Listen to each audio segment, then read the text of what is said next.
yewe Kagame Paul ndahiriye u Rwanda ku mugaragaro ko ntazahemukira Repubulika y'u Rwanda, ko nzakurikiza nkanarinda itegeko nshinga n'andi mategeko, ko nzakorana umurava imirimo nshinzwe, ko nzaharanira amahoro n'ubusugire bw'igihugu, ko nzashimangira ubumwe bw'Abanyarwanda, ko ntazigera nkoresha ububasha mpawe mu nyungu zanjye bwite, ko nzaharanira ibyagirira Abanyarwanda bose akamaro. Nintatira iyi ndahiro nzabihanirwe n'amategeko. Imana ibimfashemo. Fire! Fire! Fire! Fire!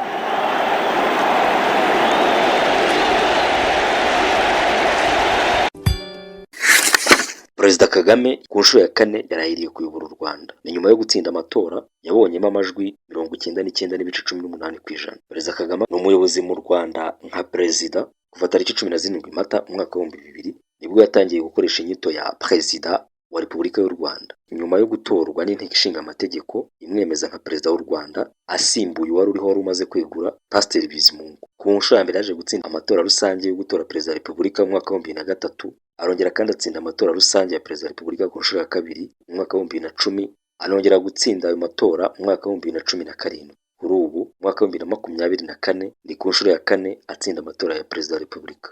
Manda yatsindiye mu matora ya 2024 imwemera kuyobora u Rwanda kugeza mu 2029. Manda zindi zabanje zamuhaga kuyobora u Rwanda imyaka 7, ariko ku itegeko nshinga ryavuguruwe ubu yabaye 5, kandi uwiyamamaza akemerwa gutorwa manda 2 zingana n'imyaka 10 nk'uko biteganywa n'amategeko. Ayo mategeko ntabwo ari ntakorwaho, ashobora kuvugururwa, iyo myaka ikaba yakiyongera. Ku bigendanye na manda hakaba habaho impinduka. Perezida wa Repubulika nagera mu mwaka wa 2029 azabaye umuyobozi wa mbere mu Rwanda, mu bayobozi ba mbere kuva u Rwanda rwakita u Rwanda, kuva kuri Gihanga kugera kuri we azabaye umuyobozi wa mbere uyoboye igihe kirekire, izaba ibaye imyaka 29. Mbere yo kuba perezida wa Repubulika, Paul Kagame n'ubundi yari yungirije umukuru w'igihugu nka visi perezida. Uwo mwanya akaba ari nawe wawugize mu mateka y'u Rwanda wenyine, nta wundi mu visi perezida u Rwanda rwagize.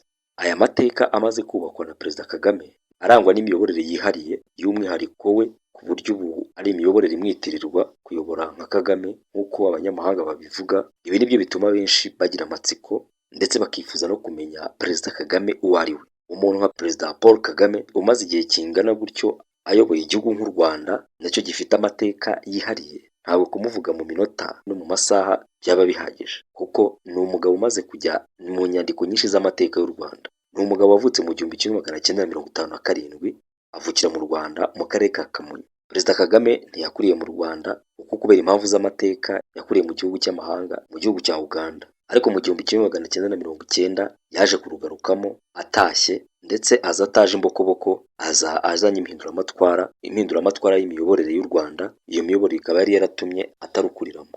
Icyo cyamubujije kurukuriramo cy'ivangura nicyo yifuzaga gukuraho. Gutyo izina Paul Kagame ritangira kuvugwa mu 1990 ubwo FPR yari abereye umunyamuryango nk'umwe mu bayishinze utangizaga urugamba rwo gukuraho ubutegetsi bubi bwariho mu Rwanda. Ni intambara yatangiye tariki ya mbere z'ukwezi kwa 10 mu 1990. Iyo ntambara FPR yaje kuyitsinda tariki 4 z'ukwezi kwa 7 1994. FPR ifata ubutegetsi, ari naho Perezida Paul Kagame yahise agirwa visi perezida wa Repubulika y'u Rwanda. Nyuma mu mwaka wa 2000 aba perezida, umwanya ariho kugeza n'ubu. Urumva umugabo w'ibigwi bingana gutyo, ntabwo kumuvuga ayo mateka ye ari ibintu byavugwa mu kanya gato. Ariko umunyamakuru akaba n'umwanditsi mukuru w'ikinyamakuru Jeune Afrique witwa François Soudan yamwanditseho igitabo, maze icyo gitabo akita Conversations with President of Rwanda. Ugenekereje mu kinyarwanda wavuga ko ari ikiganiro na perezida wa Repubulika y'u Rwanda. Ni igitabo cyanditswe mu mwaka wa 2015. Ugendeye muri bimwe mu biri muri icyo gitabo wamenya bimwe byihariye ku buzima bwa Perezida Kagame. Muri icyo gitabo Perezida Paul Kagame avugamo byinshi mu bireba ubuzima bwe bwite n'ibijyanye n'akazi abantu bamwe bashobora kuba batari bazi. Aho rero wifashishije igitabo ushobora gushira amatsiko kuri bimwe mu bimwerekeye. Nk'uko bivugwa muri icyo gitabo, Perezida Paul Kagame ngo ni umuntu ukunda gutekereza cyane, yanga umuha amabwiriza cyangwa amategeko kuko yubahiriza inshingano ze kandi akazira umuntu umutegeka icyo agomba gukora, cyaba kireba u Rwanda cyangwa we bwite. Avuga ko yemera ubutabera n'ubwubahane, akubahira umuntu uko ari kubwo adakunda na gato gusuzugura abandi. Perezida Kagame akiri muto yari afite inzozi zo kuzatwara indege cyangwa akaba engineer. Gusa nubwo amateka yatumye inzozi ze atazigeraho, ngo yishimira kuba uwo ari we. Ntatandukanye n'abandi mu kugaragaza ibyishimo bye, yishimira intsinzi ariko kugera ku byo yiyemeje bikamushimisha kurushaho. Cyakora ngo ntaragera ku ntego ye nyamukuru yo kubona u Rwanda ruteye imbere kandi rudategereje kubeshwaho n'imfashanyo z'abandi. Avuga ko yifuza kubona u Rwanda na Afurika muri rusange byibeshejeho bidategereje imfashanyo kandi abaturage bose babayeho neza. Kubwe jenoside ni ibyago bikomeye u Rwanda rwagize. Hari abantu bafatwa nk'intwari nka Alexandre Logara, abantu baharaniye impinduramatwara nk'umufaransa Maximilien Robespierre n'umunya-Argentine w'umunya-Cuba Ernesto Che Guevara, bamwe mu bayobozi baba bashaka gufataho urugero. Perezida Kagame avuga ko yagiye asoma ibibavugwaho agafata n'umwanya wo gusesengura ibitekerezo byabo, ariko iyo umubajije umuntu w'intwari yafataho urugero asubiza atazuyaje ko ntawe. Nubwo amashusho y'amahano yagwiriye u Rwanda muri jenoside yakorewe abatutsi mu 1994 atabura kumugarukira, Perezida Kagame afite icyizere cy'ahazaza kubera intambwe u Rwanda rumaze gutera rukemura ibibazo isi yafataga nk'ibitabonerwa ibisubizo. Ku bijyanye n'amafunguro akunda, President Kagame avuga ko icyo yateguriwe icyo ari cyo cyose agifata mu gihe abo bari kumwe nabo bashobora gufata kuri ayo mafunguro. Mu magambo yagira ati, ntukwiye guhangayikishwa n'icyo wakakiriza Kagame igihe waba wamutumiye. Ntakunda ibinyobwa bisembuye, ariko ngo mu gihe bibaye ngombwa kuri divayi asomaho gake cyane. Ubusanzwe ngo akunda icyayi cyane cyangwa amazi.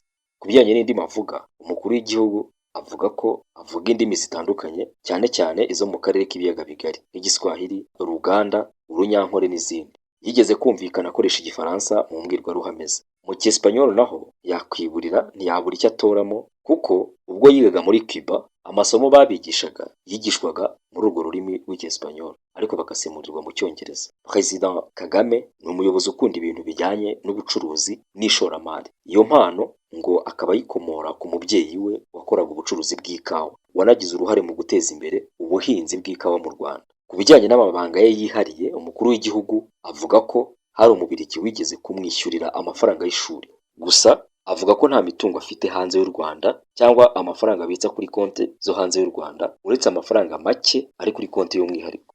Ubwo Kagame yazaga mu Rwanda mu mwaka wa 1977, abayobozi b'u Rwanda ngo baketse ko ari umunya-Uganda baramureka. Perezida Kagame ni umusirikare w'umwuga, mu gisirikare akaba afite umwihariko wo kuba intasi kabuhariwe.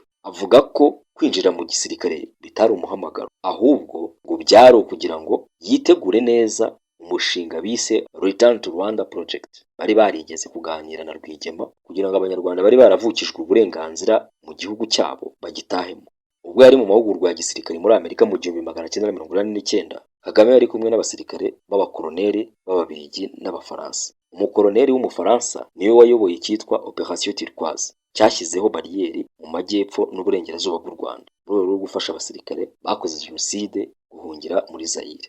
Mu 1992, Perezida Paul Kagame yatawe muri yombi n'inzego z'umutekano z'Abafaransa ubwo yari mu rugendo rw'ibiganiro by'amahoro. Cyakora yigeze atanga ikirego ku Bufaransa haba ku gihe cya Jacques Chirac cyangwa mu gihe cya Nicolas Sarkozy. Muri icyo gitabo Perezida Kagame anavugamo amazina y'abandi bantu bari kumwe muri urwo rugendo bari bagiriye mu Bufaransa. Perezida Kagame avuga ko hari abantu bashaka ubutegetsi binyuze mu nzira mbi. Avuga ko byanze bikunze hari uzamusimbura ariko bitanyuze mu ntambara. Perezida Kagame ni umugabo wubatse, akaba yarashinganye urugo na Jeannette Nyiramongi, babyarana abana 4 ndetse kuri ubu bafite n'abuzukuru 2, akagira n'umukwe. Umukuru w'igihugu kandi afite abavandimwe bashiki be 3 baba mu Rwanda ariko ntibagaragara muri politiki.